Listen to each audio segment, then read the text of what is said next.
ఇష్ట పరిస్థితుల్లో ఉన్న రాష్ట్రాన్ని గాడిలో పెట్టేందుకు ముఖ్యమంత్రి చంద్రబాబు నాయుడు అని ప్రయత్నమాయాలు చేస్తున్నారని మాజీ మంత్రి కాలువ శ్రీనివాసులు అన్నారు. ప్రతిసారి రాష్ట్రం ఇబ్బందుల్లో ఉన్నప్పుడే ప్రజలు అవకాశం కల్పిస్తారని గుర్తు చేశారు. ఈసారి కూడా అదే ఛాన్స్ అందిపుచ్చుకొని ముందుకెళ్తున్నామన్నారు. రాష్ట్రాన్ని అభివృద్ధి బాట పట్టిస్తున్నామని తెలిపారు. చంద్రబాబు నాయుడు గారు ఎప్పుడు పాలనా పగ్గాలు తీసుకున్నా రాష్ట్రంలో తీవ్రమైన ఆర్థిక సంక్షోభం ఉంటుంది అధ్యక్ష. అంటే కష్టం వచ్చినప్పుడే సాధారణంగా దేవుడు గుర్తొస్తాడు. ఆంధ్రప్రదేశ్ రాష్ట్ర ప్రజలకు కష్టకాలంలోనే చంద్రబాబు నాయుడు గారు గుర్తొస్తారు.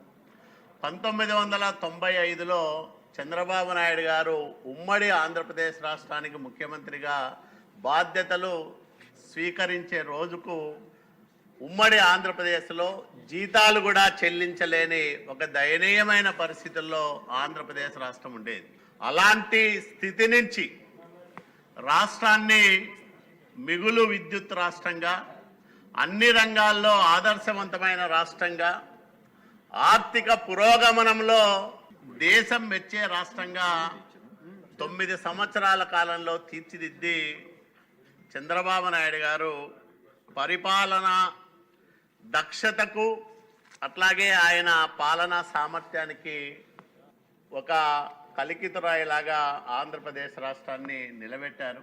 చంద్రబాబు నాయుడు గారు ఎప్పుడూ